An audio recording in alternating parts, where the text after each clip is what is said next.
Las empresas que revisan su precio trimestralmente logran 5% más de utilidad que las empresas que revisan los precios una vez al año. La gran mayoría de empresas me dicen como, ¿tú haces qué? O sea, hay gente que se dedica a esto, hay gente que sabe solamente poner precios y es como uno de los principales dolores de todos los emprendedores. Porque los que tienen mucha suerte en la universidad les dijeron que poner el precio era costo más margen. Pero la realidad es muy diferente. En promedio, cuando las empresas logran mejorar un 1% el volumen vendido, se les mejora en 3% la utilidad. Pero si las empresas logran mejorar un 1% el precio, la utilidad se mejora 11%. ¿Cuándo tiene sentido dar descuentos y cuál es el verdadero rol de un descuento en los negocios? El precio es una herramienta para hacer realidad mi estrategia de negocio. Yo tengo que saber cuál es mi estrategia de negocio para saber cuál es mi estrategia de precio. La gente está acostumbrada a decir como, es que las guerras de precios, el único que se beneficia es el consumidor. Falso. Si yo quiero jugar y ganar una guerra de precios, yo tengo que estar primero. ¿Cuáles son los errores más comunes que tú ves a las personas cometer y a las empresas cometer que son sencillos de resolver o que tú les dirías, ojo, fíjense en esto? El 90% de los problemas que ustedes creen que son de precio no son de precio.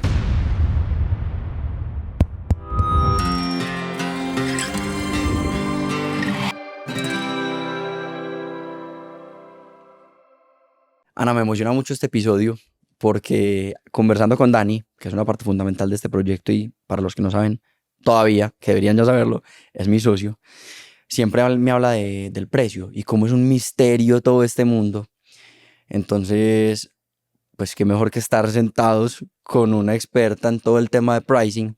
Pero para empezar con algo de contexto, contémosle a la gente quién es Ana y cómo te enamoraste de este tema del pricing de los productos y servicios. Yo siempre digo que yo soy un animal raro. Yo soy un ornitorrinco. Yo estudié finanzas corporativas. Y cuando empecé a trabajar en la práctica, yo me di cuenta que yo era demasiado cercana al marketing. Perdón, yo era demasiado marketera para estar en finanzas, pero demasiado numérica para estar en marketing y en brand marketing. Y entonces como que no pertenecía a ninguno de los dos mundos. Y yo decía, tiene que haber algo que ponga estos dos mundos a conversar. Y ese fue el mundo del pricing. Porque al final el precio es esa variable que integra los números, los resultados, la parte dura de la empresa, pero también la comunicación de la propuesta de valor de una marca, ¿cierto? Es lo que pone a conversar a marketing con comercial, con financiera, muchas veces con producción. Y entonces, pues, digamos que tuve casi que la suerte de caer ahí y es a lo único que me he dedicado. Yo llevo 20 años haciendo pricing. Empecé en compañías multinacionales de consumo masivo, trabajé en Bavaria, de ahí cuando SAP Miller compró, trabajé para SAP Miller, muchos años, trabajé en varios países de la región y después pasé a Coca-Cola, que además es como una de esas empresas que tiene pues como un área de revenue management gigante y que la gente pues como que reconoce que sabe mucho de precios y que pues cuando uno está en Coca-Cola, obviamente en Coca-Cola hay todos los recursos que uno quiere para trabajar y para aprender. Y después hace 8 años decidí salir del mundo de las multinacionales y dedicarme a traer estos mismos principios, traer estos mismos conceptos y amplificarlos y ponerlos al alcance de todas las empresas y de todos los emprendedores, que esto dejara de ser algo que era del dominio de alguien que tenía mucha plata. Y la razón es porque al final el precio es la variable más importante con la que cuentan las empresas para generar rentabilidad. Estos son unos cálculos que nosotros hacemos y nosotros siempre les decimos, bueno, imagínense que el estado de resultados de una empresa, ¿cierto? Lo más simple del estado de resultados de una empresa es decir, las ventas menos los costos. Las ventas son la cantidad vendida por el precio y los costos son los costos variables por la cantidad, obviamente, y los costos fijos. Esa es como una formulita muy sencilla de un estado de resultados, de un PIG de una empresa. Entonces yo siempre digo, bueno, si ustedes pueden mover una de esas 4 palancas, ventas, precio, costos fijos, costos variables, imaginémonos que yo les regalo, yo soy el hada madrina aquí y vengo y te voy a regalar una mejora de un 1% en una de esas variables. 1% sin que ustedes tengan que hacer nada. Es decir, mañana amanecen con 1% más de volumen vendido, o 1% más de precio, o 1% menos de costos variables, o 1% menos de costos fijos. ¿Qué eligen? Y Independiente del tamaño, independiente de las empresas, casi todo el mundo dice, yo quiero más volumen vendido. Cuando uno trabaja con áreas financieras o áreas de abastecimiento, las áreas de abastecimiento financieras por lo general dicen, no, o costos fijos o menos costos variables. Pero la realidad es que el precio es la que más genera utilidad. En promedio, cuando las empresas logran mejorar un 1% el volumen vendido, se les mejora en 3% la utilidad. ¿Cierto? Eso tiene un impacto, pues, como. Pero si las empresas logran mejorar un 1% el precio, la utilidad se mejora 11%. La utilidad es mucho más sensible a los cambios de precio que a los cambios de volumen. Y eso suena súper atractivo cuando uno lo dice para arriba y uno dice como todo el mundo oye y dice como, ay, yo quiero eso, claro. Pero suena también muy asustador cuando uno lo oye para abajo. Es decir, cada punto de precio que yo no estoy tomando, que yo estoy dejando sobre la mesa, me puede estar representando una pérdida del 11% de mi utilidad. Y eso es como súper asustador.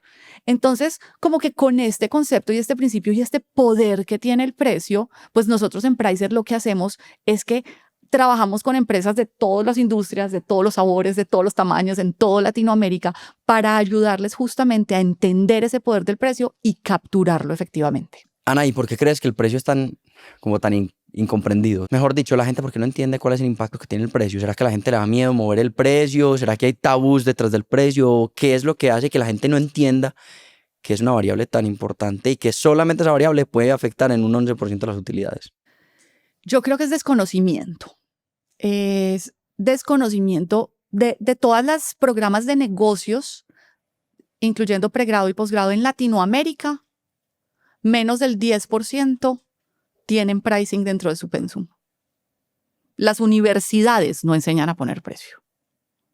Pues no se diga a los colegios, no se diga a los emprendedores. No hay muchos recursos allá. Y es que pricing en general, digamos, es una disciplina relativamente nueva, ¿cierto? Más o menos desde los años 70 es que las empresas empezaron a hablar del precio como una variable.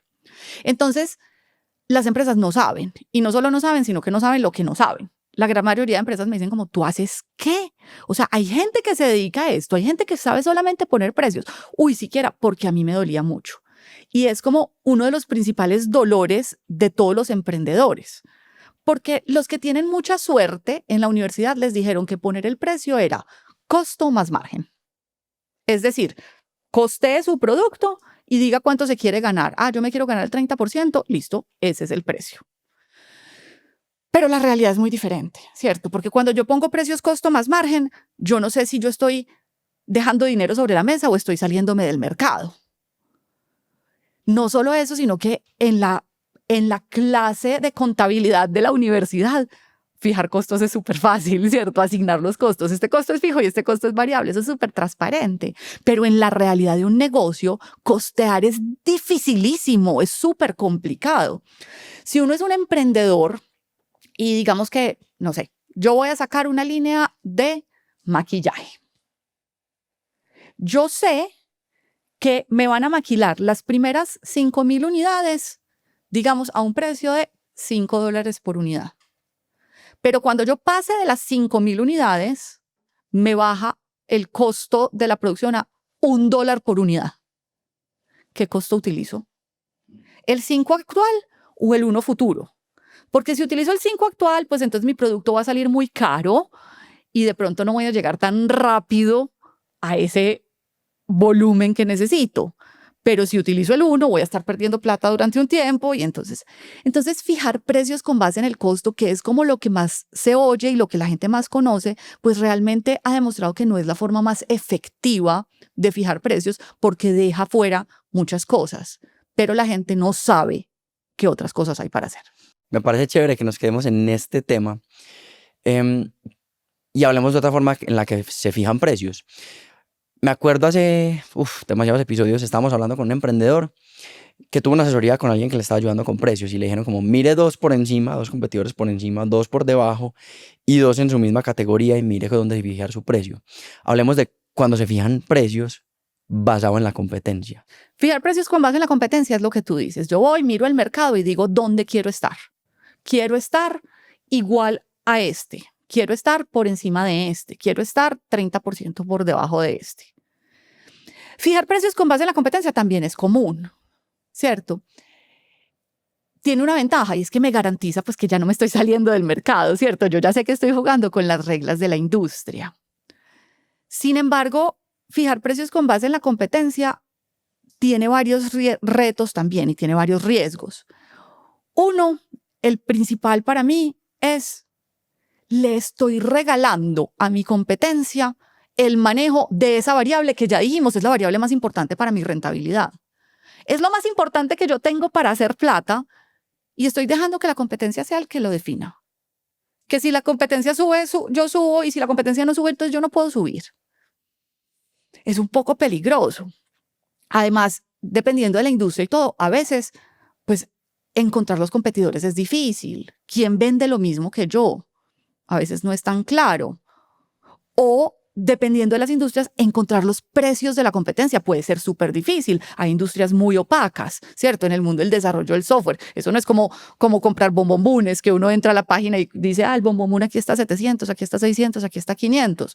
No, hay industrias donde es muy difícil saber cuánto cobran los competidores, entonces tampoco lo puedo utilizar como estrategia. Y además no sabemos si los competidores están fijando los precios bien, entonces también un montón de ciegos fijando precios a ciegas. Termina una industria que tiene unos precios que nadie se ha puesto a estudiar. Yo no sé si tú alguna vez has ido a una ciudad de hierro o a un carnaval y están estos laberintos de espejos.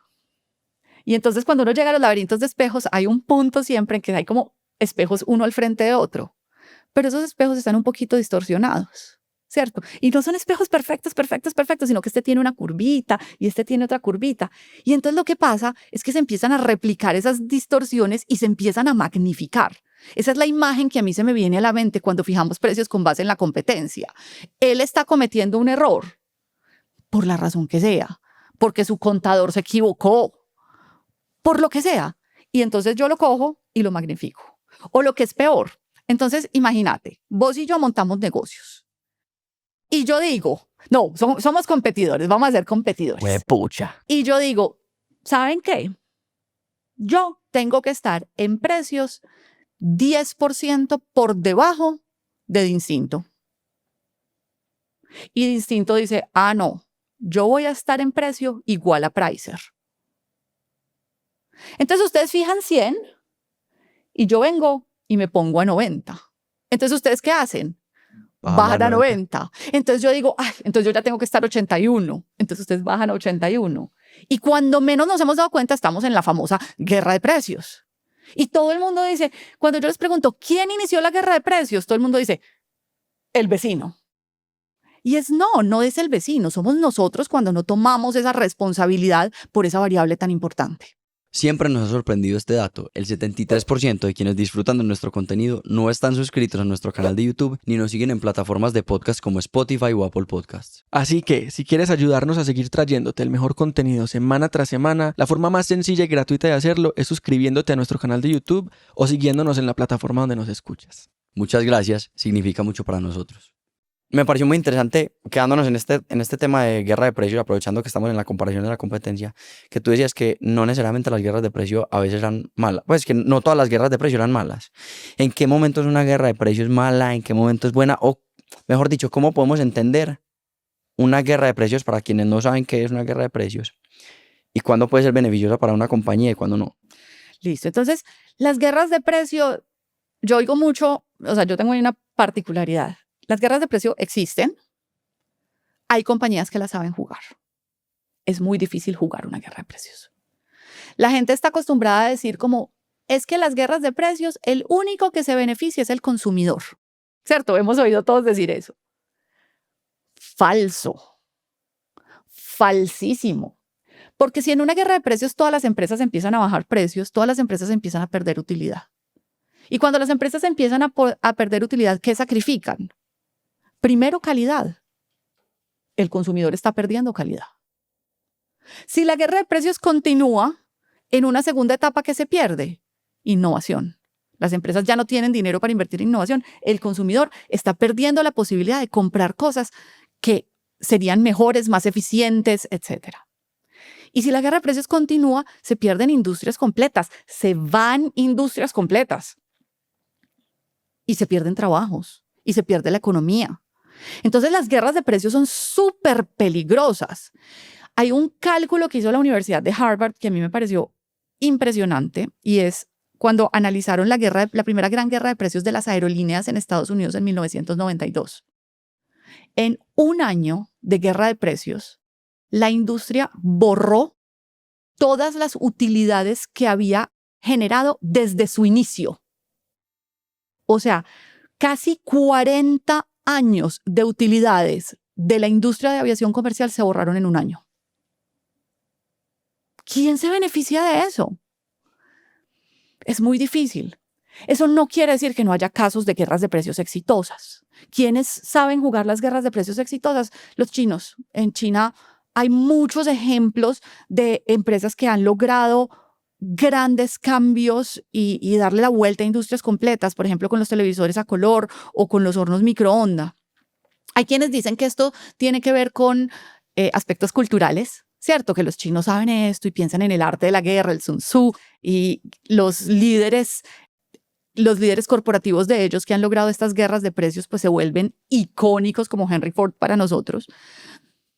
Pero también se necesitan unas condiciones macroeconómicas y unas condiciones de negocio muy específicas para uno poder jugar una guerra de precios. Son cuatro específicas. Si yo quiero jugar y ganar una guerra de precios, yo tengo que estar primero en una industria de baja diferenciación.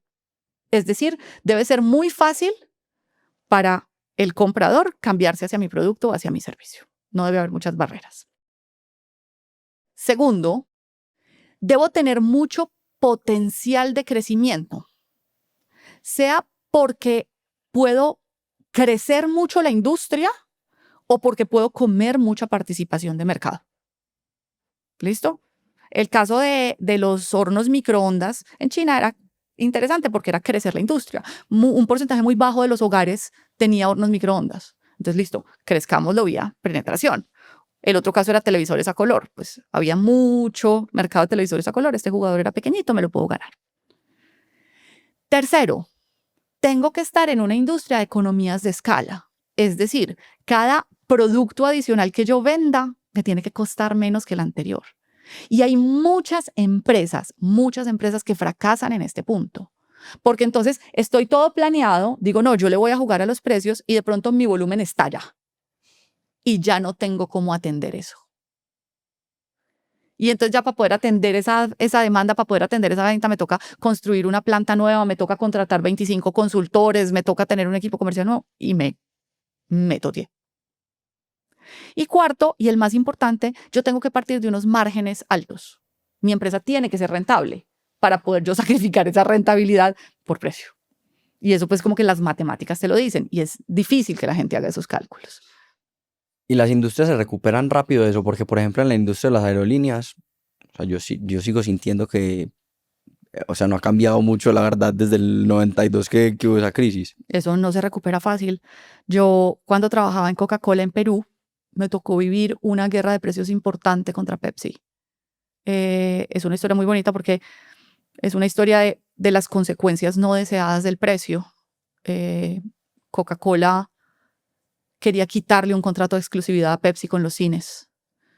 Se cerró ese contrato de exclusividad y entonces Pepsi encontró en su presupuesto de mercadeo lo que antes se iba a gastar en exclusividades, pues ya no tenía esos contratos, entonces se fue y lo metió en descuentos en el canal, en descuentos en los supermercados y empezaron a hacer mucho daño. Coca-Cola después tuvo que responder y lo que originalmente era esto, no te puedo decir números exactos, pero era esto, terminó demorándose 3 años en recuperar los niveles de precio que teníamos antes de empezar. Entonces, las industrias no se recuperan fácil de una guerra de precios. Y por eso es que es tan importante que todos los empresarios y todos los emprendedores cuiden muy bien esta variable como parte de su ventaja competitiva y como parte integral de la salud financiera de sus empresas. Desde el principio has mencionado que el cliente es súper importante en todo el tema de precios. Y no solo eso, también dijiste que las guerras de precios, por ejemplo, no benefician al cliente al final, ¿cierto? Porque también, al final de todo, si se pierden industrias, se pierden empleos. Se pierden los trabajos. hablemos de fijar precios pensando en el cliente. ¿Cómo se fijan precios de esta manera? Hay dos caminos.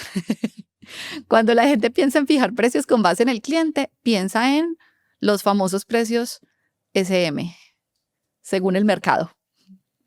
Y esto es como todos hemos vivido, ¿cierto? Que uno va a una plaza de mercado y le dice a la señora, señora, ¿cómo tiene las naranjas? Y a ti te las venden a 100 y a mí me las venden a 115 porque me vieron el pelito, ¿cierto? Y a Sarita de pronto se las venden a 114 porque la vieron muy rubiecita.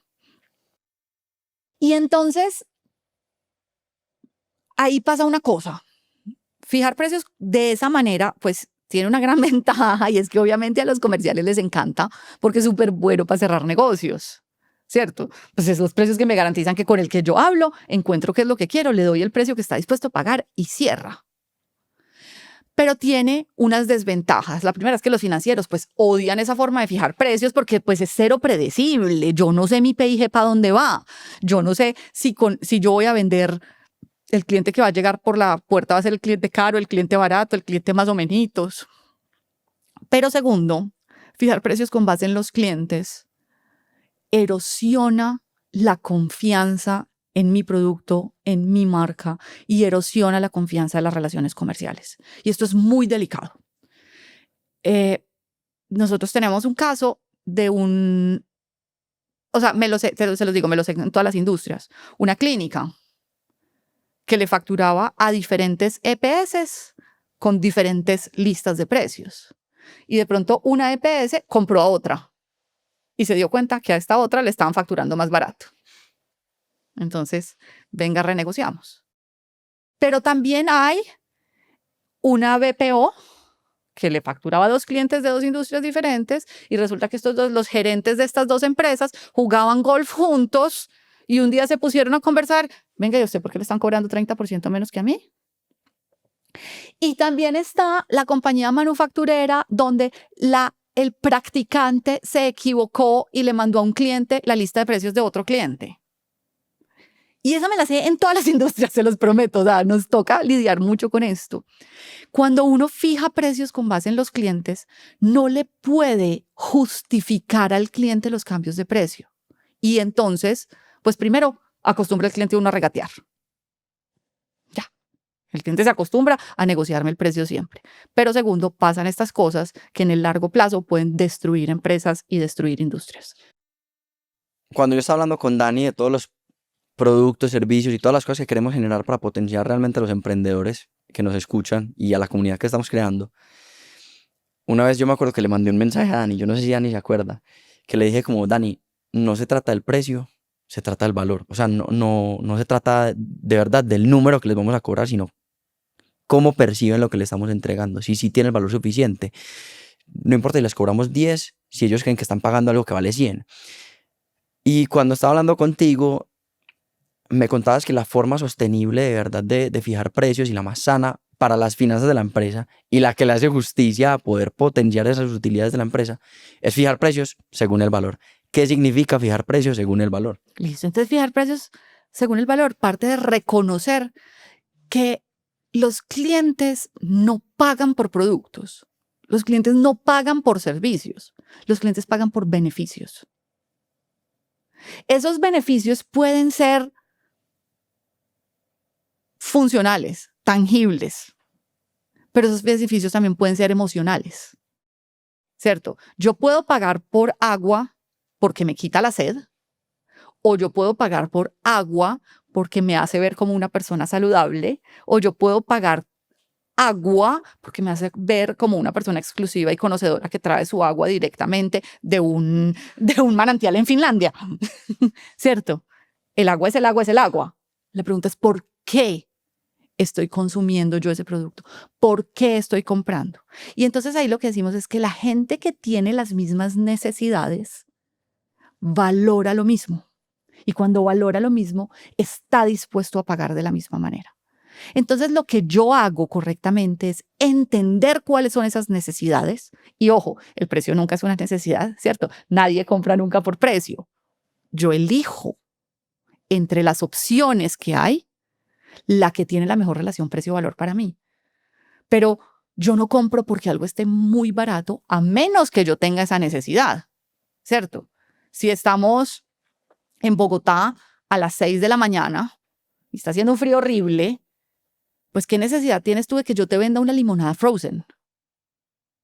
Cero. Y entonces, ¿qué tanto vas a pagar por esa limonada frozen? No va a pagar por ella. Regalada es cara. Pero si estamos en Barranquilla a las 2 de la tarde, Rico. rico Pago mucho más. y pagas mucho más, ¿cierto? Entonces vean que la disponibilidad de pago está no dependiendo del precio, sino dependiendo de qué tanto eso hace fit con mis necesidades. Y fijar precios con base en el valor quiere decir exactamente eso. Me voy, entiendo las necesidades del cliente, entiendo cómo mi producto o mi servicio cubre esas necesidades y si las cubro mejor o peor que el mercado, que la competencia, que las alternativas, y entonces qué porcentaje de ese beneficio que yo le estoy generando al cliente me debo ganar yo. Entonces, de pronto para sintetizar algo que todo el mundo dice, no, esto está muy caro, esto está muy barato, ¿qué significa realmente estar caro o barato? Listo. Entonces, esto está muy caro, esto está muy barato. Y estamos acostumbrados a pensar que caro o barato tiene que ver con el número, con el ticket. Y pues mi ejemplo es este. Un carro de $20,000, ¿es caro o es barato? Depende del carro. Depende del carro, ¿cierto? Si es un Toyota Corolla destartalado, pues es como muy caro. Y si es un Mercedes-Benz clase A modelo 2025, es sospechosamente barato. Algún negocio hay ahí. Porque eso también existe en el precio. Existe el concepto de demasiado barato para ser bueno. Hay una relación innata entre precio y calidad. Como las personas, too good to be true. Muy Too bueno good- para ser verdad. Exactamente. Entonces, lo que yo necesito es entender que algo caro o algo barato no tiene que ver con el número exacto, sino con si esa cosa me da más beneficios de lo que me cuesta, del sacrificio económico que yo tengo que hacer para adquirirlo, o si por el contrario, siento que el sacrificio económico es muy alto para el beneficio que yo percibo. Y con eso es que entendemos esa fijación relativa del precio. Una duda que surgió ahorita que hablabas de la limonada, ¿cómo se dice eso en español? Frozen, congelada, limonada. Frappé, eso, de la limonada frappé. Y es que a veces hay ciertas situaciones donde jugar con las necesidades del cliente también puede terminar en abuso en cierto sentido. Por ejemplo, en lugares donde hay monopolios, o sea, donde solamente le puedes pagar a uno. Ejemplo, conciertos. ¿Cuál es la repercusión de esos abusos o qué tan lejos pueden llegar las marcas para no dañar su reputación en ese tema de jugar con la necesidad de las personas? Mira, es muy importante porque el precio tiene aspectos, digamos, psicológicos, aspectos relacionados y tiene también muchos aspectos éticos y legales. Entonces, es súper importante que todas las personas primero se familiaricen como con el contexto legal del precio en su industria. Hay industrias donde se pueden hacer discriminaciones, hay países donde no se pueden hacer discriminaciones. Pues la pregunta es, ¿a qué le estoy jugando yo? Existe esa posibilidad de discriminar precios. Existe esa posibilidad de yo aprovechar una circunstancia de un cliente cautivo para cobrarle más. Yo quiero que ese cliente se vuelva un cliente recurrente. Porque si yo quiero que ese cliente se vuelva un cliente recurrente, pues estoy haciéndolo mal. Porque el cliente va a salir muy bravo de comprar la cerveza al interior del concierto que la pagó a $20 y dice, pues nunca la volvería a comprar. Pero ahí estás cautivo, no tienes mucha elección. Te voy a poner otro ejemplo para hablar de esto de los aspectos, digamos, éticos y del racionamiento del precio. Y es, hace unos meses en redes sociales empezó a circular una imagen de alguien en India que hizo un experimento con Uber. Pidieron en India el mismo Uber en la misma ruta, al mismo momento, desde un celular Android y desde un celular iPhone. Y Uber al iPhone le mostraba precios como un 20% por encima de los de Android. Yo no te puedo creer. Yo después hablé con una persona que maneja pricing en Uber y me dijo que ellos no discriminan precios por eso. Y le creo, pues ellos lo hacen, ¿cierto? Le creo. Pero miren que a ninguno nos sorprende. Es decir, la capacidad tecnológica de hacer eso existe. Y uno podría asumir que las personas que tienen iPhone tienen unos ingresos disponibles más altos y tienen menor sensibilidad al precio y que por lo tanto Uber les podría cobrar más. Técnicamente es factible, legalmente seguramente es posible en muchos aspectos, pero todos oímos esa historia y nos da como una alergia. Y uno dice como, ay, pucha, ¿será que me lo están haciendo a mí? ¿Qué tan diferente es eso de la señora en el mercado que te cobra las naranjas a ti y a mí diferente? Igual. No es mucho, ¿cierto? Excepto que ahora hay unos criterios de segmentación con base de tecnología y todo. Pero hay aspectos psicológicos importantes debajo del precio y deben estar como, todo el precio debe tener como subyacente un concepto de justicia. Todos queremos que los precios sean percibidos como justos y esto es muy importante cuando yo estoy diseñando una estrategia de precios. Mis precios deben ser percibidos como justos.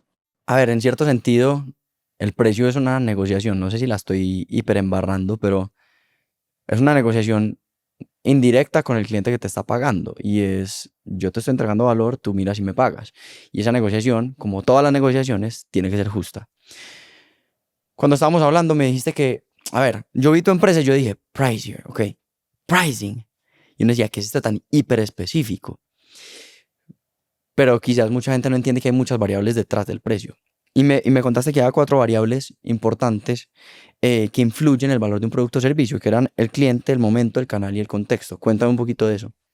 Cuando decimos qué es lo que hace que uno esté dispuesto a pagar, pues decíamos precios con base en el valor es lo que el cliente percibe, pero eso que el cliente percibe cambia todo el tiempo. Entonces, cambia según el segmento de clientes, el tipo de clientes. No es lo mismo lo que valora unos tenis, un corredor profesional, que un corredor aficionado como yo, que un estudiante de colegio que necesita unos tenis para su clase de educación física. Nuestra sensibilidad ahí es diferente. Lo que valoramos en el producto es diferente. A mí no me interesa que tenga la banda de carbón, ¿cierto? Pero a un corredor profesional, un corredor de maratones, pues si no tiene suela de carbón, pues no lo va a considerar. Y un estudiante de colegio dice, ¿suela de qué? Yo necesito darle duro a sus zapatos y que duren. Y que duren. Entonces miren que cada uno valora cosas completamente diferentes del mismo producto. Pero no solo cambia por el tipo de cliente, cambia también por la ocasión de compra o la ocasión de consumo, el caso de la limonada. Pero también varía por el canal de compra. Si nosotros compramos una manzana en Carulla y si compramos la misma manzana en la plaza mayorista, pues regateamos de una manera diferente. Somos la misma persona, es la misma manzana. Entonces, el valor percibido no es una cosa estática. Y por eso es que es tan importante que uno constantemente esté entendiendo todos esos mundos desde el precio, entendiendo todos los mundos que ataca su producto y ajuste su estrategia de precios de una manera correcta. Hay un ejemplo que me está dando vueltas en la cabeza las últimas semanas y es, no sé si conocen esta marca tan linda de café que se llama Café Quindío. No, yo no. Es una marca de Armenia. Ellos tienen unos cafés súper buenos y además tienen unos espacios muy agradables, unos cafés en las ciudades principales, creo que aquí en Medellín no tienen, pero tienen unos en Bogotá, tienen unos en Armenia, súper agradables. Una bolsa de café Quindío en el supermercado es más barata que una bolsa de café Quindío en la tienda de café Quindío. Cuando uno dice eso, todo el mundo dice como, debería ser al revés. En la tienda de ellos debería ser más barato porque en la tienda de ellos tienen menos costos y no tienen toda la cadena y todo. Pero, ¿por qué no eso? Uno puede asumir que es que obviamente en el supermercado pues van los locales, hay muchas más opciones para elegir y entonces pues ellos tienen que ser más competitivos, mientras en la tienda propia, digamos que van más turistas, va gente que está menos sensible al precio, el que va buscando el café está buscando la experiencia o está buscando un regalo y entonces la situación es diferente. Entonces miren que yo no puedo aislar el precio de mi estrategia de distribución, de mi estrategia de canales. Tiene que ser todo parte de la misma conversación. Fijar el precio, yo me di cuenta que al final de cuentas sí, se reducía a responder preguntas. Y bueno, ya les hemos dicho a los emprendedores y a las personas que están escuchando que mucha gente se equivoca poniendo precios, ya deben estar pegados del techo diciendo, bueno, estoy Ya botando. me dijeron cómo no hacerlo. Sí, no, ya estoy loco. Ahora empecemos a ver cómo sí hacerlo, ¿cierto? Y la primera pregunta que tenemos que responder es ¿para qué? ¿Por qué tenemos que responder esa pregunta? O sea, ¿de qué nos sirve empezar por ahí? El precio es una herramienta. Es una herramienta para hacer realidad mi estrategia de negocio. Entonces, yo tengo que saber cuál es mi estrategia de negocio para saber cuál es mi estrategia de precio. Yo necesito una estrategia de precio para ganar participación de mercado o para penetrar nuevos clientes. Porque es completamente diferente lo que hago. Yo necesito una estrategia de precios para maximizar mi margen o maximizar mi volumen. Puedo llegar a lugares diferentes. Yo necesito una estrategia de precios para generar recompra o, por el contrario, para generar prueba. Y lo que hago con el precio es distinto. PlayStation me parece un muy buen ejemplo. PlayStation utiliza una estrategia que se llama precios cautivos. Créanlo o no, por más caro que nos parezca, PlayStation no hace plata en las consolas. Ellos pierden plata en las consolas. ¿Dónde hace plata PlayStation? Las películas. En los juegos. Entonces, miren, yo puedo tener una estrategia de precios que es para vender otra cosa. Y eso lo tengo que tener súper definido desde el principio de mi estrategia. Porque si no, entonces vamos a estar todos peleando y el comercial quiere vender más barato y el financiero quiere vender más caro y el de marketing quiere no dar descuentos aquí. Entonces la primera cosa tiene que ser, ¿para qué el precio? ¿Cuál es esa razón? ¿Cada cuánto se debe uno preguntar el para qué? Porque obviamente hay momentos donde tú quieres captar más personas o penetrar un mercado, pero ese momento va a cambiar, entonces esa pregunta cada cuánto hay que hacérsela. Mínimo una vez al año. Ok. Mínimo. Pero también cada que veamos un cambio significativo en las condiciones del mercado. Si yo veo que están entrando nuevos jugadores, si yo veo que las preferencias de los consumidores están cambiando, si yo veo como en este momento que están entrando tecnologías que están siendo completamente disruptivas para mi industria, entonces es momento de parar y preguntarse. Ahora pasemos ¿a quién? La persona a la que le vamos a vender o le queremos llegar. ¿Cómo podemos responder esa pregunta? Porque mucha gente, y nos han entrenado, no solamente en las universidades no hay un tema de pricing pues, y de precios, de cómo fijarlos, sino que también nos dicen, bueno, entonces, ¿cuántos años tiene? ¿Es casado? ¿Es soltero? ¿Qué es lo que realmente tenemos que estudiar en los clientes para poder llegar a una respuesta de cuánto están dispuestos a pagar? ¿A quién? Tiene que ver con necesidades.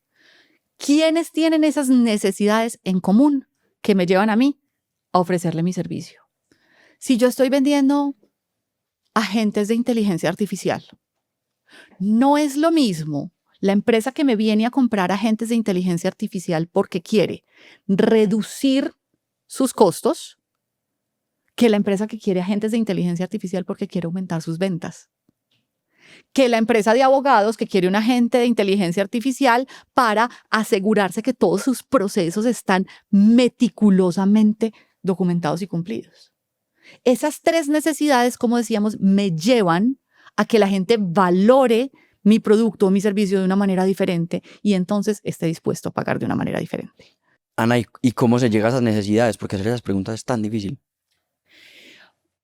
Desde lo más sencillo hasta lo más complicado, ¿cierto? Lo más complicado, hay estudios de investigación de mercado que uno hace para esto, estudios conjoint, que a nadie le importa. Lo mínimo que ustedes tienen que hacer todos es sentarse y preguntarle a los clientes.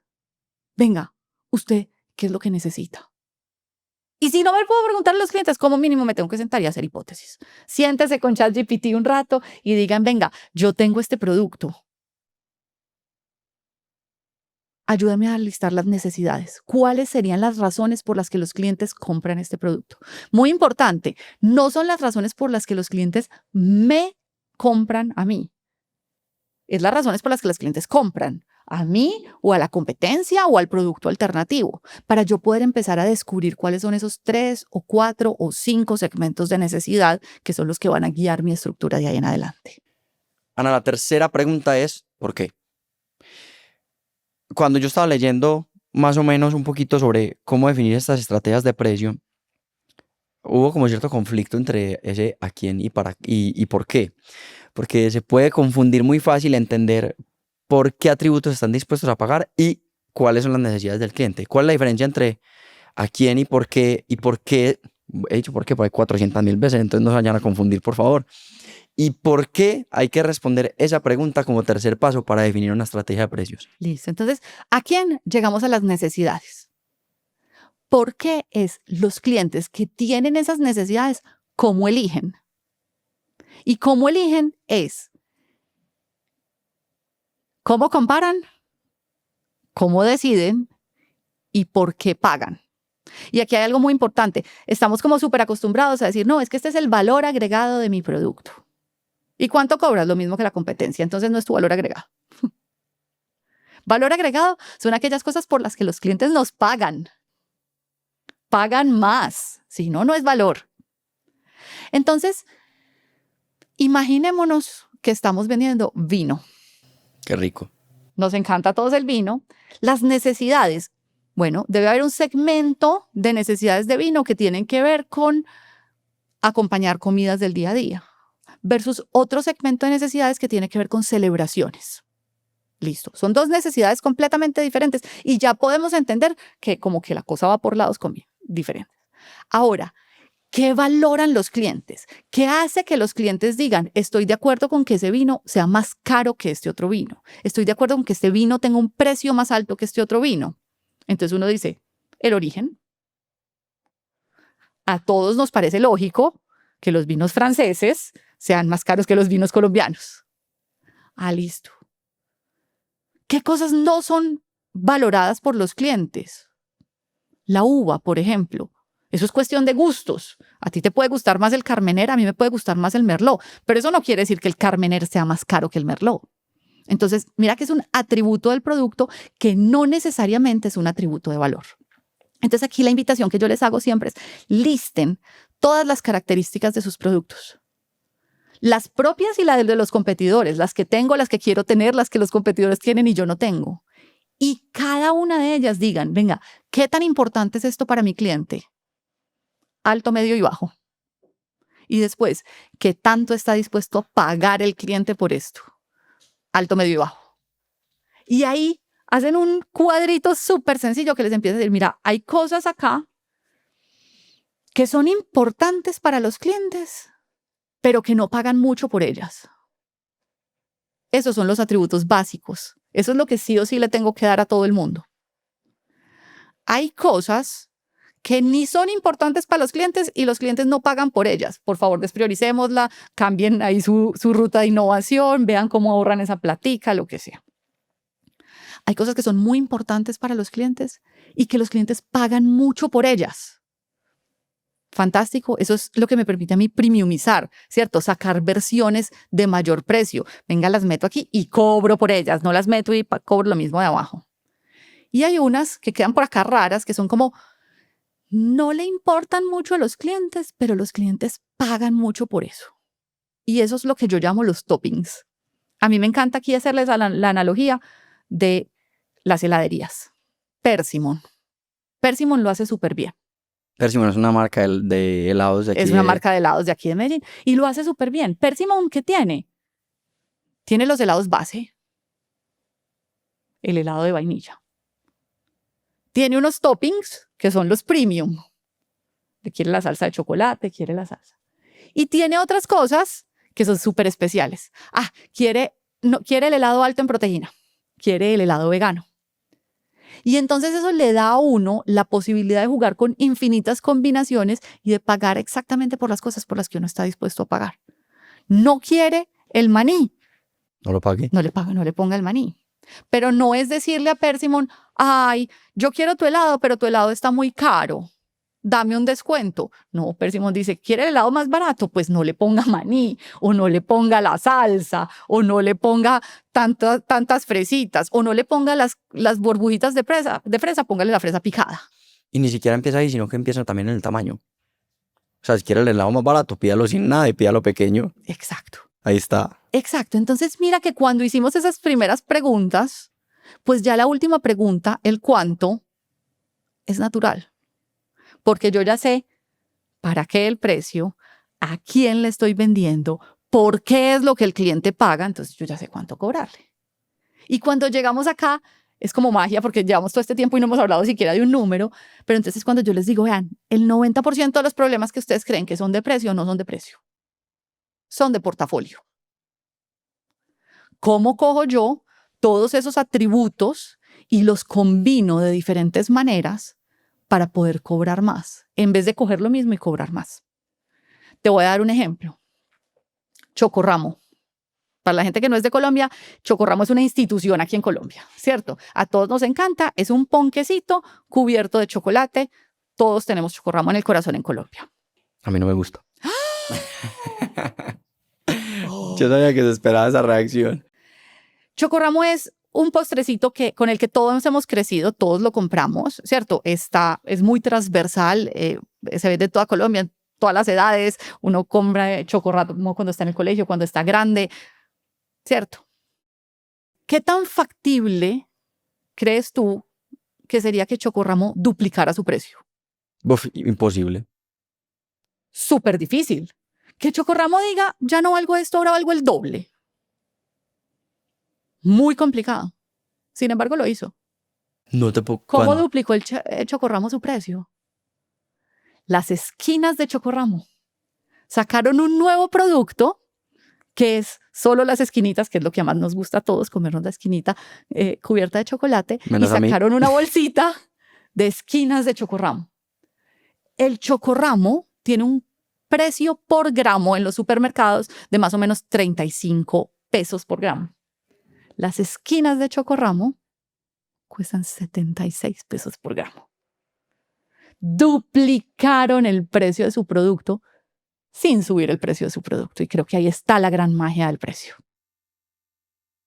Hablaste de 700 cosas, entonces voy a ir desglosando cada una, ¿cierto?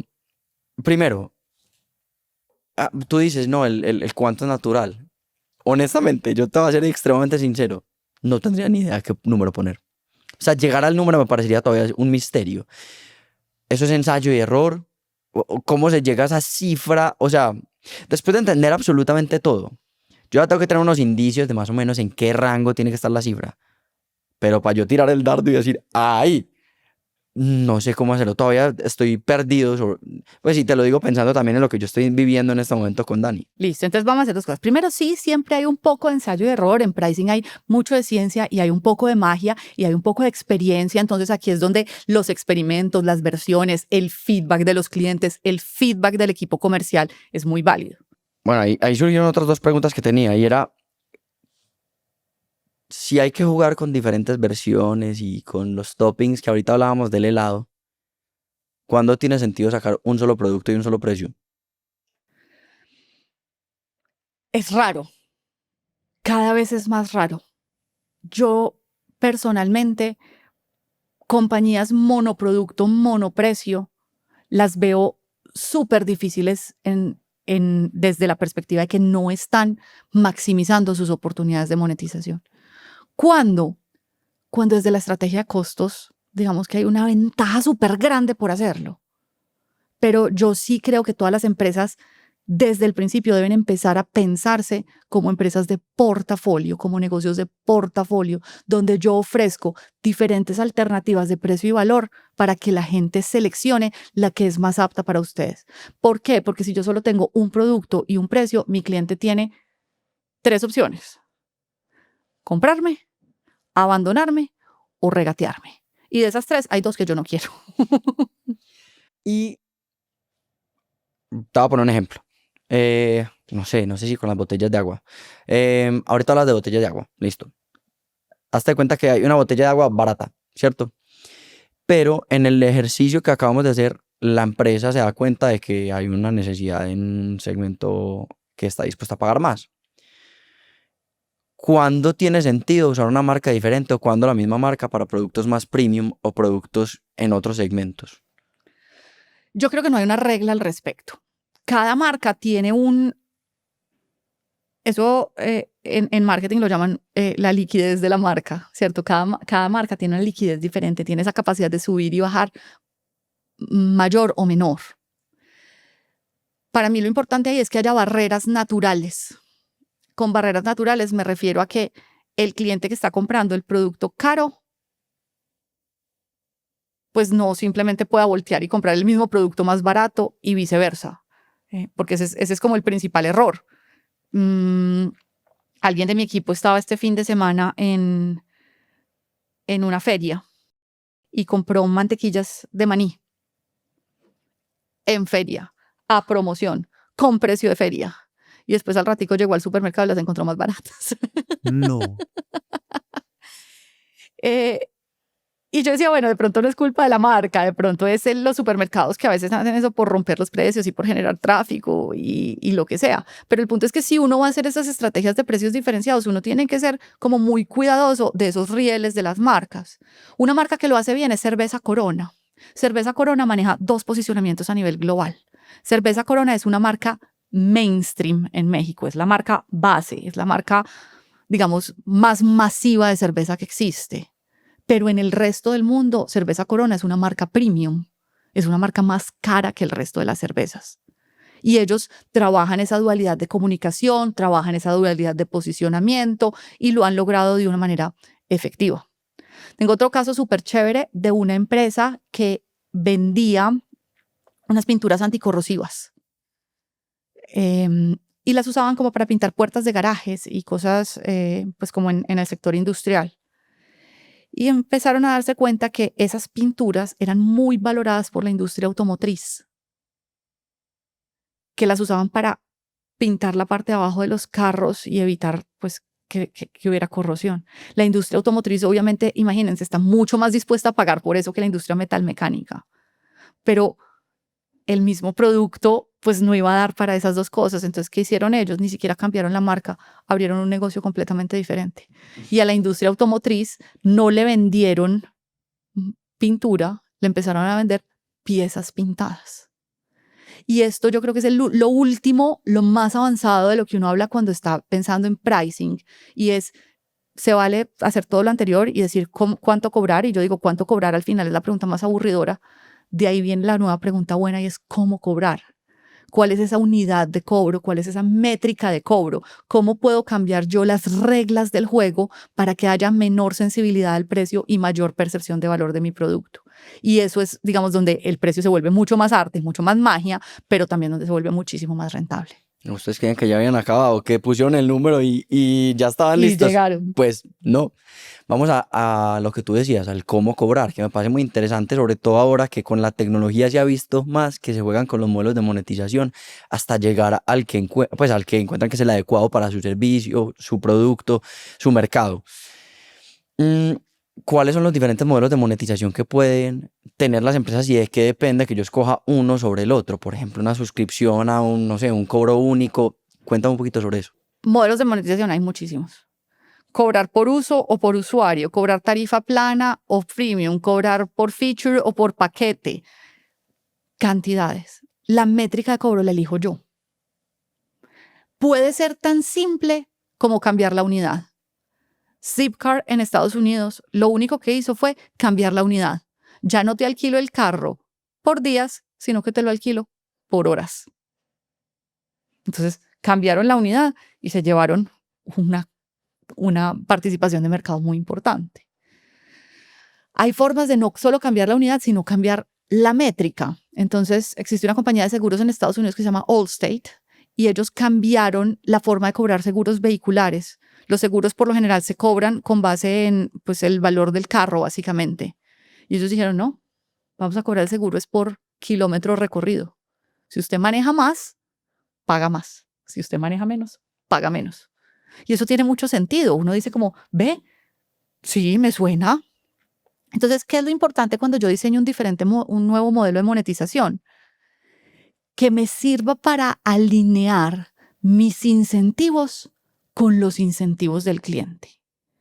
¿Por qué? Porque entonces si los dos estamos buscando lo mismo, la disponibilidad de pago del cliente hacia mí va a ser mucho más alta.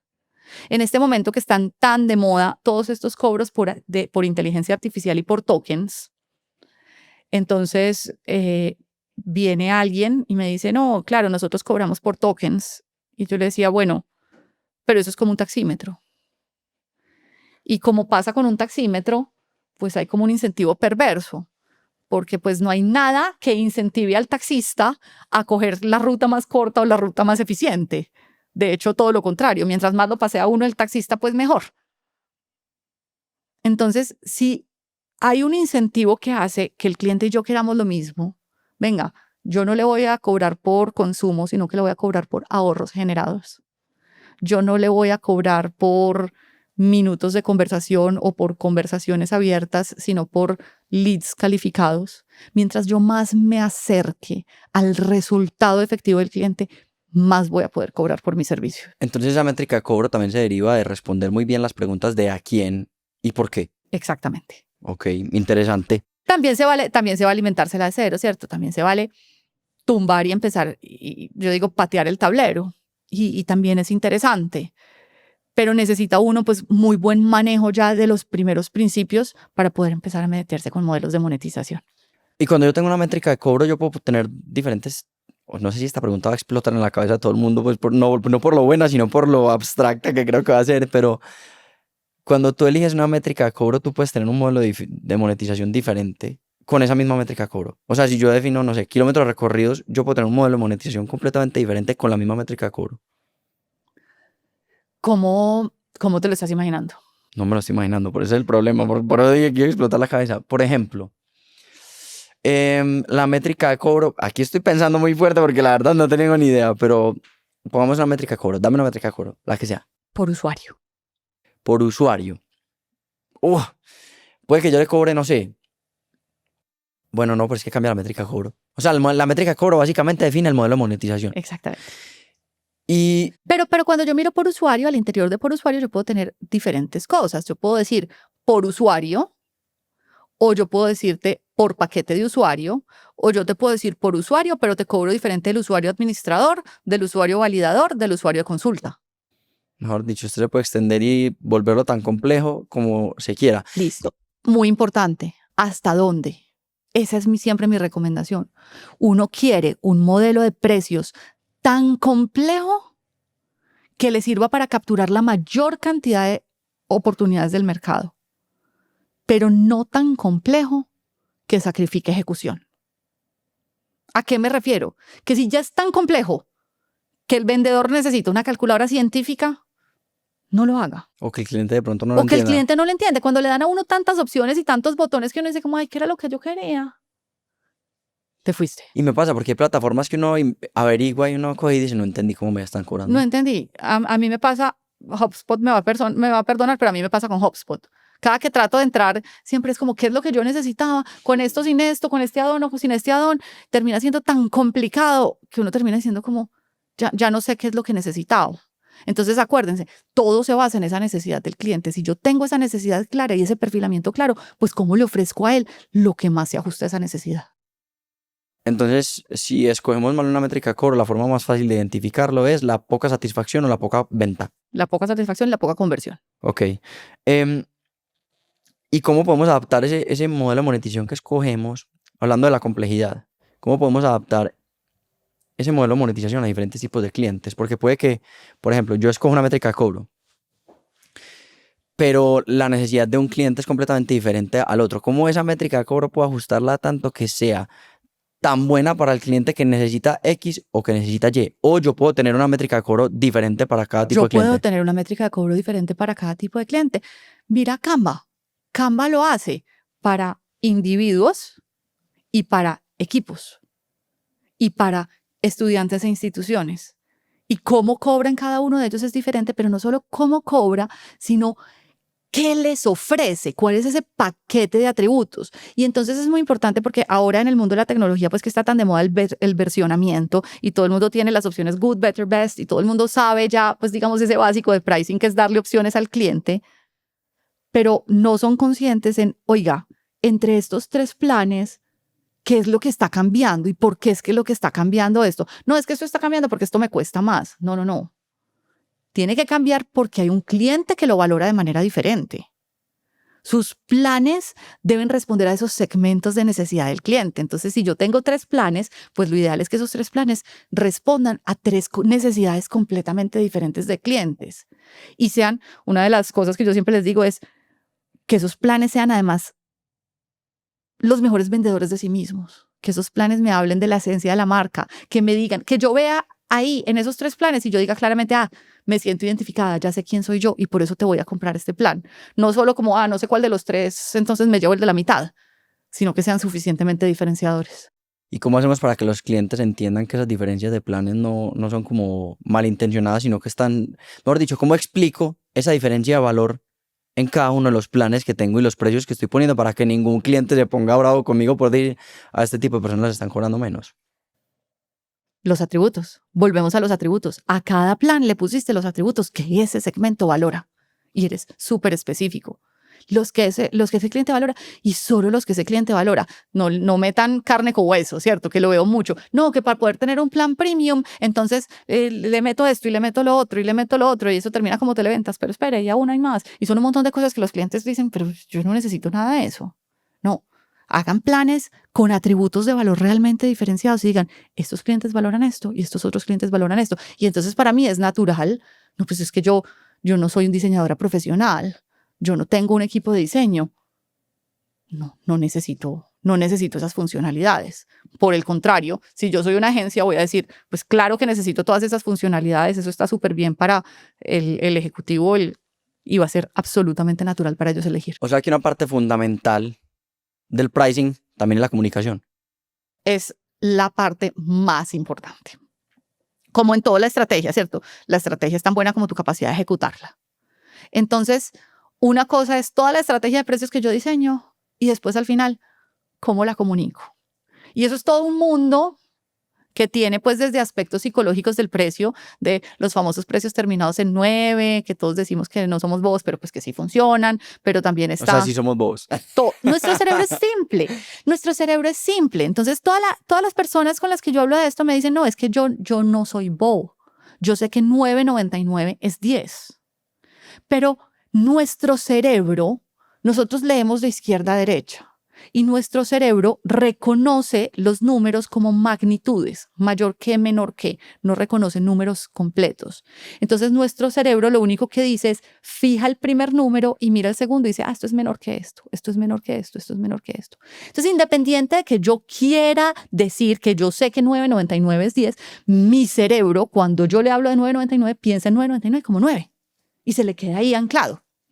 Entonces, eso también hace parte del mundo del pricing, ¿cierto? Esos trucos, que no son trucos para engañar a las personas, son trucos para cómo comunico yo más efectivamente lo que estoy haciendo. Si yo quiero comunicar confianza en mis precios, yo utilizo precios redondos. Yo no utilizo precios terminados en 9. Si yo utilizo precios como 25.740, pues la gente va a decir como, pues alguna razón tuvo para ponerle ese número, entonces genera un poco de credibilidad. Pero no se trata solo de eso, que digamos en el mundo del pricing es pues como es interesante, pero es pequeño, pero también es cómo comunico yo efectivamente ese valor.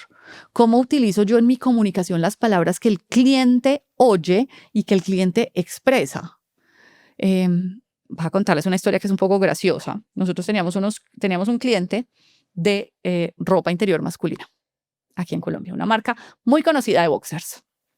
Y ellos son los más caros del mercado. Obviamente no puedo decir los nombres, pero algunos adivinarán quién es. Una marca muy conocida, costosa, la marca con los precios más altos del mercado. Y ellos decían, ya no sabemos si estamos demasiado caros, necesitamos entendernos. Entonces yo decía, ustedes son los más caros del mercado y sin embargo les compran mucho. ¿Por qué? Y ellos inmediatamente me dijeron, Ana, por las telas. Y yo, ¿las telas? Sí. Nosotros usamos las mejores telas del mercado, nosotros usamos tencel, bambú, microfibras, microfibras nylon, son las telas técnicas, somos muy buenos en telas. Yo decía, ¿y por eso les pagan más? ¿Y por eso les compran? Sí. Yo decía, bueno, pues yo no sé nada de telas, pero yo conozco muchos hombres. Y no saben nada de boxers. Yo no sé nada de telas, no sé nada de boxers, pues, pero yo conozco muchos hombres, entonces yo les voy a preguntar, entonces chicos, ¿ustedes saben de qué telas están hechos sus boxers? No tengo ni idea. No tienen ni idea. Solo Los sé que hombres es cómoda. eso sí saben. Los hombres saben que hay unas telas más cómodas, unas más suaves y unas más frescas y que se secan más rápido. Entonces yo puedo estar aquí desgañitando hablando de Tencel, bambú, microfibra, pero o yo puedo cambiar y hablar de comodidad, suavidad y frescura. Solo con ese cambio en la tienda piloto las ventas subieron 34%. Ush. Y miren que no era un cambio de precio, era un cambio de comunicación de valor, porque el valor no es lo que yo doy, es lo que el cliente percibe. Entonces yo tengo que acercarme lo más posible a esa forma que tiene mi cliente de hablarse del valor y de referirse al valor. Entonces yo solamente, pues no solamente tengo que estar mirando el número todo el tiempo que estoy monitoreando el precio, que es un ente viviente, sino también cómo comunico el número. A veces los cambios en una temporada no tienen que ser, voy a cobrar más, sino, hey, no me están entendiendo por qué estoy cobrando lo que estoy cobrando. Exacto. Canva lo hizo muy bien el año pasado. Voy a volver al ejemplo de Canva. Lo he usado como muchas veces, pero es que me parece que han hecho cosas muy raras y han hecho cosas muy bien. Una de las cosas que hicieron bien el año pasado, yo no sé si ustedes se dieron cuenta, ellos subieron dramáticamente los precios. Dramáticamente. Como en octubre del año pasado ellos hicieron un incremento de precios que fue casi del 50% en algunos de los planes. Pero ¿qué hicieron? Cuando uno tiene ahora el Pro, ellos le van sacando como una calculadorcita a la izquierda y te dicen, por tener este plan te has ahorrado tanto. Uf. Entonces, cada que uno consume, digamos, ítems que son Pro, te los van sumando a la calculadorcita y te dicen, mira, ya te has ahorrado, ya te has ahorrado, ya te has ahorrado. Y durante toda la ejecución de la relación comercial, te están reforzando el valor que te están entregando. Y eso es muy importante, eso es algo que yo le digo mucho a los clientes. Uno no renegocia precios en el momento en que se vence el contrato. El mejor momento es durante la ejecución de la relación comercial, porque durante la ejecución comercial es que yo estoy todo el tiempo justificando esa promesa de valor. Y ahí es donde, pues si la justifiqué bien, si la hice bien, si todo el tiempo el cliente vio, ay, contigo me he ahorrado tanto, pues a la hora de renovar voy a decir como, sí, claro, obvio. Ok, tenemos el cuánto y el cómo. Y yo siento que mucha gente que cree que eso es un matrimonio de por vida. Ya tengo ese cuánto, ya tengo ese cómo, no lo puedo cambiar y da pánico cambiar precios. Que creo que también tiene mucho que ver con la comunicación. ¿Cómo carajos cambiamos precios? ¿Cómo los subimos en los momentos que necesitamos subirlos o que nos damos cuenta que tal vez no estamos captando el valor que podríamos captar? Listo. La respuesta de consultora depende, ¿cierto? Un bombón vale 600 pesos. Si yo voy a subir el precio, si yo soy colombina y voy a subir el precio, ¿cuánto es lo mínimo que puedo subir el precio? 100 pesos. Eso es 16% de incremento. Ellos no tienen la flexibilidad de decir, voy a aumentar los precios el 5%, voy a aumentar. Lo mínimo es 16%, es un montón. No es como Estados Unidos que podría ser un centavo. Pero no es cierto. Mira que Coca-Cola en Estados Unidos tuvo un punto de precio anclado por casi 60 años, que era el de las vending machines de un quarter. Porque salirse de un quarter, ¿qué era? Subirse a 50. Era demasiado caro. Hasta que llegaron los pagos digitales, pues que digamos ya permitieron flexibilizar eso, pero era demasiado caro. Entonces a veces el punto de precio te ancla. Y eso es algo con lo que hay que tener cuidado. Hay muchas empresas que les encanta comunicar precio y a mí me parece que comunicar con transparencia y lograr pues como un posicionamiento de precio en la mente de los consumidores es beneficioso, ¿cierto? Me ayuda a que la gente me ayude con el precio. Todo el mundo sabe que mi producto vale esto. Lo vemos mucho en las papitas marcadas, ¿cierto? A veces en las gaseosas, en las botellas, cómpralo a tanto, en las publicidades de televisión, pero eso también tiene el doble riesgo. Y es que cuando me necesito salir de ese precio, se vuelve súper difícil. Cerveza Águila hace muchos años, hizo una campaña muy grande de Águila 1000. Águila 1000, Águila 1000, Águila 1000, Águila 1000, y todo el año estuvieron bombardeando con Águila 1000. Y al año siguiente, cuando había que subir precios, ¿qué? El volumen tren. Entonces, los clientes por lo general prefieren incrementos pequeños y frecuentes a incrementos más grandes y esporádicos. La otra cosa es, yo no tengo que subir precios de todo el tiempo al mismo tiempo. Yo tengo que hacer que los precios sean una disciplina dentro de mi compañía. que se revise todo el tiempo y que se hagan los ajustes que hay que hacer. Eso no es, ya se vino diciembre, entonces ¿cuánto vamos a subir los precios? Inflación, listo, lista de precios por 1+10. Eso no funciona. Todos los meses, todos los trimestres revise los precios y tome un poquito acá, baje un poquito acá, atornille los descuentos por este lado y piense que hay muchas formas de subir el precio sin subir el precio. Yo puedo subir el precio reduciendo los descuentos. Yo puedo reducir el precio cambiando mi mix de productos hacia los productos de más alto valor. Yo puedo subir el precio cambiando mi mix de canales hacia los canales que son más rentables para mí. Entonces también todas esas formas son válidas a la hora de diseñar la estrategia de precios y lo que uno tiene que estar pendiente todo el tiempo. Y a veces no importa tanto el volumen porque a veces perder clientes también es válido. O sea, a veces tú puedes vender menos pero ganar más. Exacto. ¿Cuándo tiene sentido? Entonces, mi mente funciona en matrices 2x2. Entonces, si uno coge y se imagina una matriz y pone en este eje, en el eje X, qué tanto necesita uno incrementar el precio a cada cliente, y en el otro eje, en el eje Y, qué tan fácil va a ser incrementar el precio para ese cliente. Entonces, uno va a decir, vea, hay unos clientes a los que no les necesito incrementar mucho. Bueno, está bien. Hay unos clientes a los que les necesito incrementar y les puedo incrementar. Listo. Equipo comercial, vayan y renegocien esos contratos ya.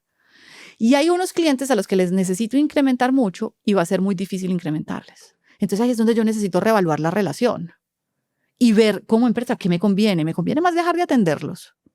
Es posible. O a veces, bueno, no me conviene dejar de atenderlos, pero necesito entonces elevar esa relación comercial. Necesito que eso no lo gestione directamente el vendedor, sino gestionarlo yo como gerente de la empresa o que lo gestione alguno de los directores. Necesito mejorar esa comunicación de valor hacia esos clientes para que esos clientes el día de mañana sea más fácil elevarlos. Ahí es donde la granularidad del precio empieza a tomar mucha vida, ¿cierto? Donde no tiene sentido las cosas a rajatabla, sino que empiezo a priorizar lo que más me conviene y lo que efectivamente puedo ejecutar. Hay mejor dicho, los descuentos, la gente cree que son la solución para todo en la vida. Para todo. ¿Cuándo tiene sentido dar descuentos y cuál es el verdadero rol de un descuento en los negocios? Listo. Entonces, los descuentos, el 76% de las empresas dicen que su principal prioridad este año 2025 es reducir la dependencia de descuentos. O sea, es un problema de todo el mundo. Pero al mismo tiempo todo el mundo está como, ¿y cómo hago eso? Entonces, yo creo que lo primero que tenemos que hacer es quitarnos la idea de que yo tengo que dar descuentos para vender. Para yo vender, yo tengo que dar el producto correcto al precio óptimo a los clientes que lo necesitan. Hasta ahí estoy. ¿Para qué doy descuentos? Yo doy descuentos para cambiar un comportamiento de mis clientes. Cómpreme más. Cómpreme más seguido. Págueme antes. Fírmeme un contrato más largo. Cómpreme más productos de mi portafolio. Empiece a manejar esta línea mía que antes no manejaba. Pero ahí es donde yo doy el descuento como una cosa que yo te doy a cambio de algo que tú me das. Hay un beneficio para mí y yo ese beneficio te lo compenso con un descuento. Si yo estoy entrando a un Black Friday diciendo tengo que dar descuentos para vender en Black Friday, estoy muerto porque lo único que estoy haciendo ahí es cambiando volumen que vendería caro por volumen que vendería barato, volumen que vendería en 3 meses por volumen que voy a vender en 2 días y que después voy a ver qué hago. ¿Cierto? Y después el hueco, ¿cómo lo lleno? Pero si yo entro a un Black Friday diciendo, listo, yo voy a dar descuentos, pero porque con esos descuentos yo voy a conseguir base de datos, yo voy a hacer que los clientes prueben productos que hasta el momento no habían probado, yo voy a generar recompra en los 3 meses siguientes. Entonces ahí puedo dar unos buenos descuentos. Por ejemplo, a PlayStation le puede servir mucho un descuento en las consolas en un Black Friday. Por ejemplo, porque como a ellos no les importa y no hacen la plata ahí, pero si ellos venden muchas consolas en Black Friday, pues quiere decir que los meses siguientes ellos van a vender muchos juegos. Entonces funciona muy bien. Pero si yo vendo vestidos de baño y lo único que voy a hacer durante el año es dar descuentos en Black Friday, pues entonces los vestidos de baño que iban a vender caros en septiembre, ahora los vendo baratos en octubre y listo. Y la gente se espera. O neveras. Y la gente se colchones. espera. Y colchones que ya nadie compra un colchón sin descuento. Nunca nadie ha comprado un colchón con menos del 55% de descuento. Ana, para redondear todo, entonces hablamos del cuánto, del cómo y después cómo se comunica, cómo se cambian precios. A ver, del cuánto, ¿cuáles son los errores más comunes que tú ves a las personas cometer y a las empresas cometer que son sencillos de resolver o que tú les dirías, ojo, fíjense en esto? Yo diría poner precios teóricos, poner precios que nadie en la realidad cumple. Decir, no, es que esa es la lista de precios, como en el ejemplo de colchones, esa es la lista de precios, pero la realidad es que los productos siempre están en descuento. Reconozcan el verdadero precio. Y el segundo error que veo mucho en el cuánto es no revisar el precio con frecuencia. Dejar los precios y decir, sí, eso es una cosa que nosotros fijamos en diciembre para la lista de precios de enero y durante todo el año nos olvidamos de eso. Ahí hay demasiado valor como para que sea algo que nos fijamos y nos olvidamos. ¿Y cada cuánto hay que revisarlos? Porque yo te pregunté cada cuánto había que preguntarse, creo que fue La estrategia. el para qué. El para qué. Cada cuánto hay que preguntarse el cuánto, como conjunto. Tan frecuentemente como lo puedas ejecutar. Amazon hace, si no estoy mal, 10 millones de cambios de precio al día. ¿Al día? Uff. Obviamente no queremos esto, no queremos empresas que se pasen los días solo pensando en ajustar precios, porque también pues eso tiene comunicación, tiene otros impactos. Pero las empresas que revisan su precio trimestralmente logran 5% más de utilidad que las empresas que revisan los precios una vez al año. O sea, si usted quiere ganar 5% más, ya debería a revisar precios. A revisar precios trimestralmente, así de fácil. Ok. No hay excusa. Mínimo trimestralmente. Vamos al cómo, a ese modelo de monetización, a esas métricas. ¿Qué errores ves? ¿Cómo solucionarlos? ¿En qué la están embarrando hoy las personas que están escuchando? Pueden ser emprendedores o las empresas que nos están escuchando. Yo diría en fijar modelos de monetización con unidades de cobro que no están alineadas con el incentivo del cliente y que todo lo contrario los afectan a ellos. Yo soy una empresa de consultoría y veo cantidades de empresas de consultoría que siguen cobrando por hora. Abogados, los abogados lo hacen así, ¿cierto? Te cobro por hora. Y entonces cuando uno está en un problema, uno dice, sí debería llamar al abogado, ¿será que mejor lo soluciono yo? Porque ¿qué me va a cobrar? Cuando uno necesita, ¿qué? Confiar en el abogado y poderlo llamar todas las veces para evitarse el problema más grande.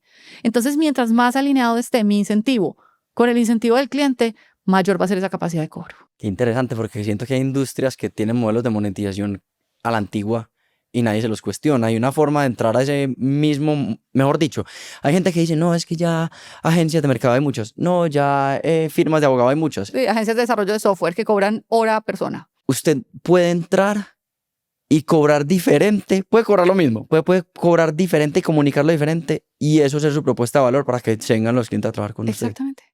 Exactamente. O sea, una tu firma... métrica, tu modelo de monetización puede ser una parte integral de tu propuesta de valor. Qué loco, la gente cree que es solo un número, pero puede ser muchísimo más. Por ejemplo, y es completamente cierto, o sea, lo que tú dices, que pereza llamar a un abogado que es un berenjenal de plata cada vez que uno se sienta con él. Estoy seguro que así el monto al final del mes sea el mismo si te cobran una mensualidad por poder contar con él las 24 horas del día. Obviamente no las 24 horas porque nadie puede, pero así sea el mismo, tú lo pagas más tranquila. Claro. Es que esto no es un parqueadero. y hay muchas cosas. Los parqueaderos son un buen ejemplo, ¿cierto? Como de las consecuencias no pensadas del precio. Porque entonces dicen, no, ya no cobramos el parqueadero por hora, lo cobramos por minuto, como en Bogotá. ¿Y qué pasó? Se subieron los precios de los parqueaderos horriblemente. Horriblemente. ¿Por qué? Porque las empresas tenían que empezar a compensar esos ingresos. Entonces sí, el minuto terminó siendo más caro. Entonces sí, el que necesitaba el parqueadero 7 minutos, pues de pronto está pagando más barato, pero todo el resto terminaron pagando mucho más caro. Pues chévere para la industria de parqueaderos, es muy, muy triste para muchos usuarios de parqueaderos. Pero es lo que tú dices, así no sea una guerra de precios, un precio mal puesto también acaba en empresas, porque es que si no te compran, pues chao. Si no parquean su carro en tu parqueadero muere. Sí. Mala noticia. Sí, pero también cuando empiezas, ya entras en el mundo como digamos de precios regulados, cuánto puedes cobrar, que es el caso de los parqueaderos en Bogotá, pues que tienen como unas regulaciones de precios específicas, donde uno dice qué tanto sentido tiene que existan estas regulaciones de precio, que en teoría a veces están diseñadas para proteger a los consumidores, pero que en realidad lo que terminan haciendo es también, de su misma manera, inhibiendo la innovación, inhibiendo el cambio de modelos de monetización, porque entonces si yo soy un parqueadero, yo ya tengo que estar casado con este modelo de monetización por minuto y no lo puedo utilizar para diferenciarme, no puedo cambiarla. Yo podría cambiar. ¿Por qué no tener yo un parqueadero que, no sé, te cobre diferente dependiendo de la hora del día? Pero no solo de la hora del día, sino del valor de tu carro. Y no solo eso, sino te doy un descuento si vienen 5 personas versus si viene una. Pero cuando hay tantas restricciones y cuando a veces los gobiernos y todo se meten a legislar en esos temas de precio, pueden causar a veces los impactos no deseados del precio sin darse cuenta. Yo creo que uno de los aprendizajes más grandes que me llevo yo y ojalá todas las personas que están escuchando es que el precio a veces lo miran solamente numéricamente y creen que es matemáticas, pero más que matemáticas es psicología. Es psicología y es marketing. Así es. Pero el marketing tiene mucho que ver con la psicología. Si tú no entiendes a quién le estás llegando, mejor dicho, la raíz de toda estrategia de pricing debería ser la psicología. Lo es. Lo es. De hecho, mucho de lo que se trabaja en pricing está con base en la teoría de unos psicólogos que estudiaron pues como los conceptos de valor y de valor relativo. Ana, vamos para la sección de preguntas rápidas. ¿Cuál es el mejor consejo que te han dado? Que cuando me siento mal, primero tengo que revisar las cosas básicas. Si estoy de mal genio, antes de irme a hacer algo, primero preguntarme si tengo sed, si tengo hambre, si tengo sueño, si tengo calor, si tengo frío. Oye, El Daniel, 90% de las veces es algo así de sencillo. ¿cuál es un libro que te ha marcado? Uy, aquí podemos hablar montones, pero Uno. La historia interminable de Michel Ende. Yo digo que es el libro que me volvió una gran lectora. ¿Y de qué trata?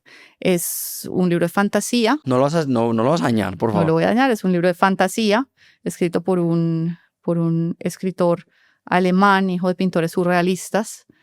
Después la llevaron a cine, las personas de mi generación la conocen como La historia sin fin. Y es un libro que está escrito simultáneamente en dos mundos, en nuestro mundo real y en un mundo de fantasía. Tengo una pregunta que nunca he hecho, pero me genera curiosidad. Tú que lo vives así, que ahorita me dijiste que no leías de negocios. ¿Qué beneficios ves como emprendedora de leer libros de fantasía que no tienen nada que ver relacionado con los negocios? ¿Cómo te nutren y cómo cambian tu perspectiva a la hora de hacer negocios y de crear? Lo hablaba la semana pasada con Andrés Gómez, justamente de eso. Yo creo que la literatura nos da la posibilidad de meternos y de vivir otras vidas, otras realidades. Fomenta la empatía, fomenta la creatividad. Y cuando uno se mete, yo te decía que leo mucho fantasía, leo mucho ciencia ficción, leo mucho construcción de universos, creo que es algo que siempre me da eso de ve. A mí nunca se me hubiera ocurrido que alguien pudiera crear esto. Y eso me lo llevo siempre a mis relaciones de negocio. Es que es completamente fascinante, por ejemplo, Harry Potter. O sea, uno imaginarse todo un universo de tantas cosas tan complejas como lo diseñó, me parecía absurdo. Sí, y El Señor de los Anillos, que crearon idiomas completos, mapas completos, pero también cuando lo amplías, entonces ves que ahora hay una generación súper interesante de mujeres africanas que escriben fantasía. Y cuando uno lee las obras de ellas, es muy interesante porque ve uno que vienen de una cosmología y una cosmogonía completamente diferente. Entonces son libros que no tienen el viaje del héroe trazado como lo tenemos nosotros, que viene pues todo obviamente de la mitología griega, de la mitología romana, y entonces crean unos mundos y unos universos que uno dice, ok, qué lindo que haya gente que piense así. Además, pro tip, y lo doy yo porque lo sufro, a mí me cuesta mucho dormir. Yo creo que todo el mundo que escucha el podcast sabe que me cuesta dormir. Pero siento que también es porque yo cada vez que iba a leer, me ponía a leer de negocios antes de dormir. Entonces, claro, obviamente las ideas y todas las cosas de que Se no quedan estaba haciendo en el activadas. negocio se quedan acá. La lista de pendientes. Y cuando me puse a leer cosas que no eran de negocios, dormía mucho mejor y mucho más fácil. Entonces, pro tip, lean cosas que no son necesariamente sean de negocios, que también ayudan de una manera indirecta a los negocios, porque te ayudan a fomentar la creatividad en muchas cosas, pero también te ayudan a calmar la mente. A veces calmar la mente es una gran herramienta para poder ser el mejor emprendedor. para poder ver la foto más amplia. ¿Cuál es el principio que rige tu vida? Fluir. Ah, no había visto. Que como dicen por ahí, el meme no lo he escuchado, que fluya lo que tenga que fluyar. Básicamente. ¿Cuál es tu definición de éxito? Ser lo más auténtica posible, lo más rápido posible, para poder seguir los cambios que mi corazón me indique. Préstame el celular. Vamos para la sección de preguntas de seguidores. Bueno, entonces JGZ1 pregunta, ¿cómo fijar el precio de un mismo producto en diferentes canales? Listo, esta pregunta me parece súper interesante porque habla de dos cosas y realmente es que cuando uno vende productos, uno tiene que pensar en dos precios o en lo que nosotros llamamos la ruta de precios, ¿cierto? Una cosa es el precio al comprador final y otra cosa es el precio al canal. Entonces, lo primero que uno tiene que hacer es fijar cuál es ese precio ideal al comprador final. ¿Cuánto ese comprador final de mi producto está dispuesto a pagar? Si es la botella de agua, si es el maquillaje, si es la camiseta. ¿Cuál es ese precio que él determina como óptimo? Y de ahí, entonces yo ya me devuelvo y digo, bueno, ¿cómo voy a llegar a ese comprador final? ¿Voy a llegar a través del e-commerce? ¿Voy a llegar a través del retail? ¿Voy a llegar? Y ya esos no los pienso como precios, sino como márgenes. ¿Cuáles son esos márgenes que debe tener cada uno de esos componentes de canales? En este mundo actual omnicanal, uno debe tratar de que esos precios sean lo más estándar posible entre diferentes canales. ¿Por qué? Porque es que todos revisamos y todos comparamos, ¿cierto? Y ya Google tiene activado aquí en Colombia Google Shopping, que uno pone el producto y automáticamente le compara el precio entre todos los canales. Entonces, asumir que la gente va a estar dispuesta a pagar significativamente más por mi producto en un canal y en otro es muy difícil.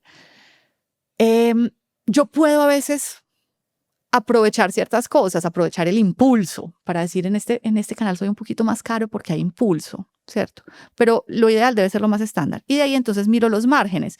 Ya los márgenes son negociaciones con el canal y la lógica es un poquito parecida a la de los descuentos, ¿cierto? ¿Qué me das tu canal y qué te doy yo a cambio? Entonces, tú, gran retail, me das volumen. Y entonces yo te doy un descuento por volumen. Tú, pequeña boutique, me das exposición de marca. Entonces, ¿cómo te compenso yo esa exposición de marca? Y empiezo a negociar una serie de políticas y condiciones comerciales que negocio de manera independiente con cada uno de los canales, pero siempre con ese objetivo de que los canales lleguen al precio de venta final, que es el que yo estoy buscando. Yo le quiero sumar algo a esa pregunta. Y en diferentes países. Súper importante. Uno de los grandes errores, y no te dije, es eso de los grandes errores que veo en el precio. No localizar precios. Y la gente dice, no, es que mi precio, entonces ese es mi precio de Colombia, y pues entonces lo divido entre 4.200 y se me da el precio en Estados Unidos, y lo convierto en trin y se me da el precio en Perú. Y las empresas que logran localizar precios tienen 30% más de ingreso. ¿Y qué es localizar precios? Es entender quiénes son los clientes, qué valoran y qué tan dispuestos están a pagar los clientes de Colombia versus Perú versus México versus Estados Unidos. Yo debería tener estrategias de precio diferentes en cada uno de los países. Nuevamente, tan complicado como yo lo quiera manejar. Spotify cobra diferente, no solo entre Latinoamérica y Europa. Spotify cobra diferente, los precios de Spotify son diferentes entre Francia, Portugal y Suecia. El precio de Suecia es como 70% más que el precio de Portugal. Y están en el mismo continente y supuestamente son eurozona. Y es un producto digital que a mí no me cuesta diferente entregarlo en un país y otro. Pero el entender muy bien esa disponibilidad de pago en cada uno de los mercados en los que yo juego es crítico. Mejor dicho, usted en Colombia, en Estados Unidos, en España, veas este episodio y lo aplica en Colombia, en España, en Estados Exacto, Unidos. replica la metodología. Pero véalo por ahí 3 veces, 4 veces para que nos ayude el algoritmo. Ahora vamos para la sección de zigzag, que es un ¿qué prefieres? Entonces yo te digo una, lo otro y listo. Listo. Cobrar menos de lo que vales, pero que entiendan y perciban tu valor, o cobrar lo justo y que nadie lo entienda. No, es imposible escoger esas dos. Yo diría cobrar menos de lo que valgo, pero entonces podría reinvertir para garantizar mi posicionamiento. ¿Ceder con descuentos por presión o quedarte estancada con precios desactualizados?